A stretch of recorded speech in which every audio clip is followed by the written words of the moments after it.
पुंडलिक वरदा हरी विठ्ठल श्री ज्ञानदेव तुकाराम.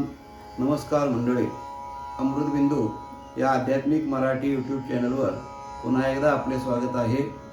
आजच्या चिंतनाचा श्लोक आहे, जगी पाहता साच ते काय आहे, अति आदरे सर्व शोधोनी पाहे, पुढे पाहता पाहता देव जोडे, भ्रमे भ्रांती अज्ञान हे सर्व मोडे. श्रीराम.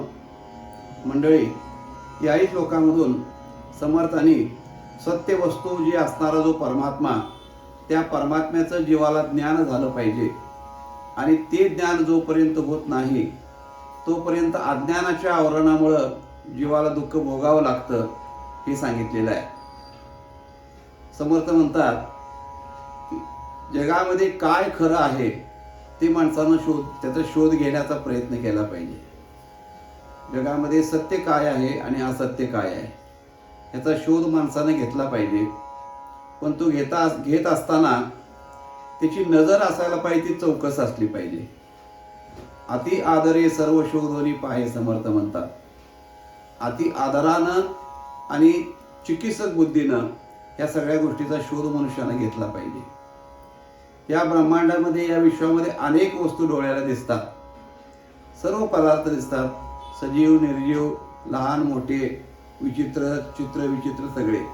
परंतु त्याच्या मागे सत्य काय आहे, त्याच्या मागचं सत्य काय आहे हे पाहण्याची नजर पाहिजे. ती नजर जेव्हा जीवाला येते तेव्हा मग ते बाकीच्या वस्तूमधला जो आकार आहे, त्या आकारामुळे निर्माण होणारा जो भेद आहे, तो भेद त्याच्या जीवाच्या ठिकाणी राहत नाही. मुख्य वस्तू त्याच्यातली दिसते.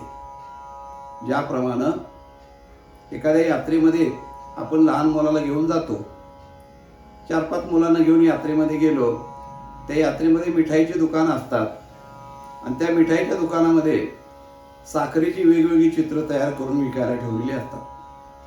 हत्ती असतो, घोडा असतो, उंट असतो, एखादा मनुष्याचा सुद्धा त्या ठिकाणी पुतळा करून बावली करून ठेवलेली असते. कुत्रं असतं, मांजर असतं, सगळं असतं त्याच्यामध्ये. तेव्हा मग त्या दुकानामध्ये गेल्यानंतर मुलं हट्ट करतात, मला हत्ती पाहिजे, एक म्हणतो मला घोडा पाहिजे, दुसरा म्हणतो मला उंट पाहिजे, तिसरा म्हणतो कुत्रं पाहिजे. तो जो काय मुलाचा वडील आहे तो सगळं त्याला घेऊन देतो कोणाला काय पाहिजे ते. आणि घरी आल्यानंतर आता ती साखरेचीच खेळणी असतात, किती वेळ टिकणार, ते मोडतात. मोडल्यानंतर पोरं काय करतात, ते खाऊन टाकतात. खाल्ल्यानंतर ते पोरं सांगत येतात, बाबा, एक मुलगा म्हणतो बाबा मी हत्ती खाल्ला, दुसरा म्हणतो बाबा मी घोडा खाल्ला, तिसरा म्हणतो मी कुत्रं खाल्लं. त्या तिन्ही मुलांच्याकडे बघत असताना तो वडील फक्त हसत असतोय. तो कुणालाच काही बोलत नाही. हत्ती खाल्ला म्हणतो त्यालाही काय बोलत नाही, घोडा खाल्ला म्हणणाऱ्याला काही बोलत नाही, कुत्रं खाल्लं म्हणणाऱ्यालाही काही बोलत नाही. का बोलत नाही तर त्याला माहीत असते, त्याची नजर त्या साखरेवरती असते. मुलांची नजर त्याचा वर आकार जो आहे त्या आकारावर नजर असते.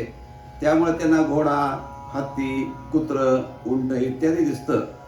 परंतु त्या वडिलाला माहिती असतं, हे काही जरी आकार असला तरी याच्यामध्ये मूळ तत्व जे आहे ते साखर आहे. आणि हिने काही जरी खाल्लं म्हणत असते तरी हिने साखरच खाल्लेली आहे. त्यामुळे विचार करायची काय गरज आहे, म्हणून तो फक्त हसतो. तसं या जगामध्ये स्थूल दृष्टीनं आपण बघतो त्यावेळेला आपल्याला सगळं विचित्र वेगवेगळं भेद अवस्थेमध्ये दिसतं. स्त्री पुरुष, पशु पक्षी, प्राणी, सजीव निर्जीव सगळ्या वस्तू दिसतात. ही आपली नजर स्थूल नजर झाली. पण सूक्ष्म नजर जी असते, सूक्ष्मदृष्टी ज्याला म्हणतात, त्या दृष्टीनं हे सगळं दिसत नाही. फक्त त्याच्यामध्ये असणारं परमात्मा तत्व, चैतन्य तत्व, परब्रह्म हेच त्या दृष्टीला दिसत असतं. समर्थ म्हणतात, ही दृष्टी जीवाला आली पाहिजे. ही दृष्टी जोपर्यंत प्राप्त होत नाही तोपर्यंत स्थूल दृष्टीनं भेद दिसतो आणि भेदाच्या ठिकाणी दुःख असतं. मागे एकदा चिंतनामध्ये विषय येऊन गेलाय की दुःखाला कारण काय आहे, द्वैत, म्हणजे दोनपणा हे दुःखाचं कारण आहे, म्हणजे भेद. मग तो भेद जाऊन अभेदत्व ज्या वेळेला येतं त्यावेळेला दुःखाचा नाश होतो. म्हणून अति आदरे सर्व शोधोनी पाहे, जगी पाहता साच ते काय आहे हे बघण्याकरता अति आदरे सर्व शोधोनी पाहे म्हणतात. अति आदरानं ही शोधण्याचा आपण प्रयत्न केला पाहिजे आणि ती दृष्टी आपल्या ठिकाणी आपण आणण्याचा प्रयत्न केला पाहिजे. मग ही दृष्टी देणारे कोण आहेत? तर ही दृष्टी देणारे संत सद्गुरू हे आपल्याला अशी दृष्टी देतात आणि ती दृष्टी त्यांच्याकडून मिळाल्यानंतर मग समर्थ म्हणतात पुढे पाहता पाहता देव जोडे. की बाबा मग अशा दृष्टीनं तू ज्या वेळेला जगाकडे बघायला लागतोस त्यावेळेला तुला देव मग त्या ठिकाणी सहजच प्राप्त होतो. देव काही लांब नाही आहे, फक्त आपल्या दृष्टीदोषामुळे तो आपल्याला दिसत नाही, एवढंच आहे ते.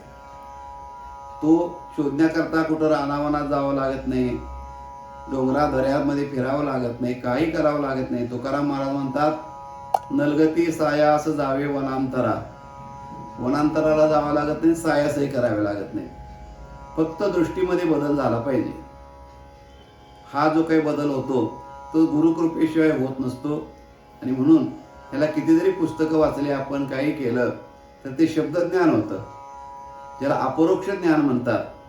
ते अपरोक्ष ज्ञान हे स्वतःच्या अनुभूतीनं आलेलं ज्ञान असतं. आणि परोक्ष ज्ञान म्हणजे दुसरा सांगतोय म्हणून आपण ते मानायचं, त्याला परोक्ष ज्ञान म्हणतात. एखादा आंधळा मनुष्य एखादं दृश्य म्हणजे एखाद्या नैसर्गिक ठिकाणी समजा सहलीला गेला तर त्याच्या सोबत असणारा माणूस असतो, ज्याच्यासोबत गेलेला आहे ती व्यक्ती, ती त्याला सांगत असते हा इथं ते फार मोठा डोंगर आहे बरं का समोर, त्या डोंगरावर अशी इतकी सुंदर हिरवीगार झाडं आहेत, त्या झाडांच्या मधून ती असा प्रवाह नदीचे पाण्याचे धबधबे खाली पडायला लागलेले आहेत, असं तो सांगत असतो. आणि जो दृष्टीहीन मनुष्य आहे तो फक्त होय म्हणत असतो. त्याला ते काही दिसलंय का? त्याला त्यातलं काहीच दिसलेलं नाही. डोंगरही दिसत नसतो, ती हिरवीगार झाडी दिसत नसते डोंगरावरची, आणि पाण्याचे वाहत येणारे धबधबे आहेत तेही दिसत नसतात. मग तो समोरचा सांगतोय आणि तो सांगतोय म्हणून हा होय म्हणतोय, याला म्हणतात परोक्ष ज्ञान. आणि जो प्रत्यक्ष डोळ्याने ते दृश्य बघत असतो त्याला म्हणतात अपरोक्ष ज्ञान. जगामध्ये तुम्हा आम्हाला जे ईश्वराचं ज्ञान सध्या जे आहे ते परोक्ष ज्ञान आहे. म्हणजे संतांनी सांगितलं, ग्रंथांनी सांगितलं, शास्त्रांनी सांगितलं आणि म्हणून आपण ते मान्य करतो, हे झालं परोक्ष ज्ञान. पण त्या परोक्ष ज्ञानामधून अपरोक्ष ज्ञानाकडे प्रवेश करण्याची आपली मनाची तयारी पाहिजे. त्याकरता अति आदरे समर्थांनी शब्द वापरलेला आहे. त्याकरता अति आदर श्रद्धा पाहिजे. आणि त्या श्रद्धेमुळं, गुरुकृपेमुळं ती दृष्टीच ज्यावेळेला आपल्याला प्राप्त होते, आपला अंधत्व जे निघून जातं आणि संत ज्या दृष्टीने बघतात ती दृष्टी आपल्याला आली की मग त्यांच्यात आणि आपल्यात काही फरक राहत नाही. म्हणून मग देव अतिशय सोपा आहे. पुढे पाहता पाहता देव जोडे, भ्रमे भ्रांती अज्ञान हे सर्व मोडे. आणि असं झाल्यानंतर मग भ्रमामुळे निर्माण झालेली भ्रांती आणि भ्रम आणि भ्रांतीला कारण असणारं अज्ञान, या सगळ्याच गोष्टीचा नाश पटकन होतो. किती लवकर नाश होतो म्हणाल तर दिवा लावल्यानंतर किती वेळानं अंधार जातो खोलीमधला? दिवा लावल्यानंतर 10 मिनिटांना अंधार जातो का? 5 मिनिटांना जातो का? 1 मिनिटानं जातो का? नाही. दिव्याचं बटन दाबता क्षणी प्रकाश पडला, त्या क्षणी अंधार गुप्त झाला. तसं ही दृष्टी प्राप्त झाल्यानंतर अज्ञान जातं, अज्ञानामुळे निर्माण झालेला भ्रम जातो, भ्रमातून निर्माण झालेली भ्रांती जाते.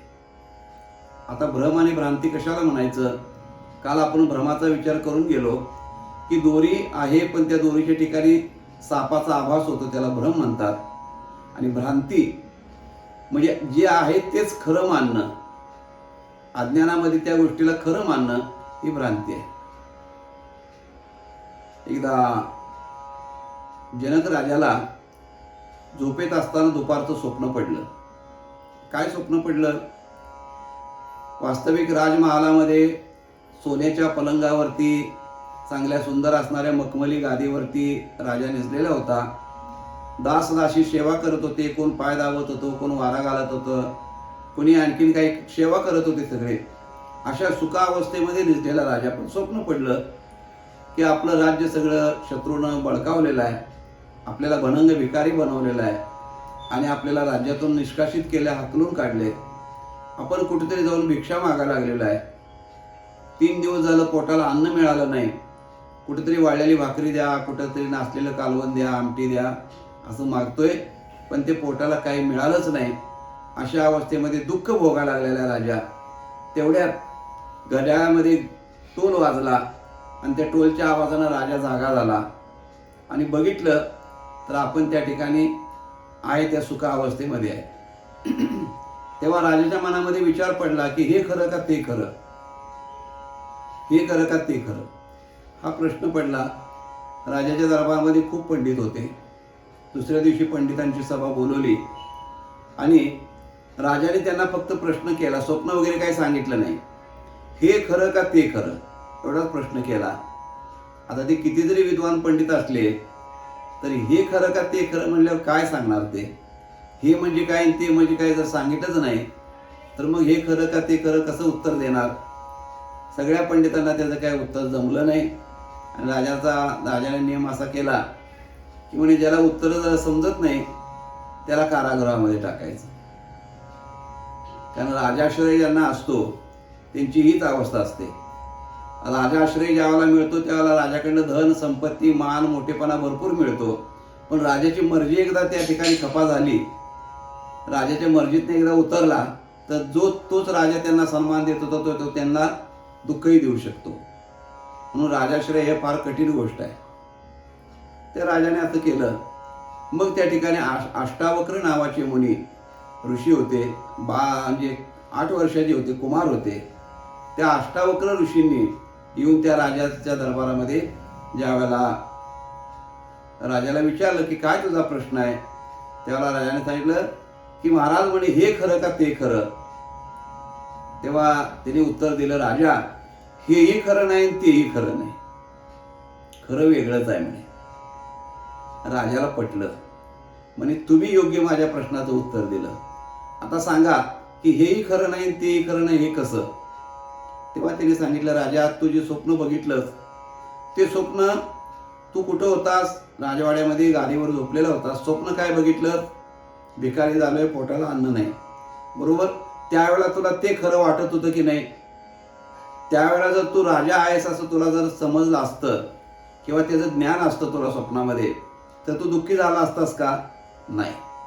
त्या भ्रमामध्ये तुला ते खरं वाटलं, त्यामुळं तिथं ते खरं आहे. आणि आता तू जागा असताना तुला ते खोटं वाटते, कारण तू जागा झालेला आहेस. त्यामुळे ते स्वप्न होतं हे तुला समजलं, त्यामुळे ते खोटं वाटलं, हे खरं वाटतंय. पण राजा हेही खरं नाही. ते जसं एक प्रकारचं स्वप्न होतं तसं हे सुद्धा वास्तव तुला जे आता जे वाटतंय ते पण एक प्रकारचं मोठं स्वप्न आहे. आणि त्या स्वप्नातून ज्यावेळेला तू जागा होशील त्यावेळेला तुला हेही खोटं वाटेल. म्हणून हेही खोटं आणि तेही खोटं.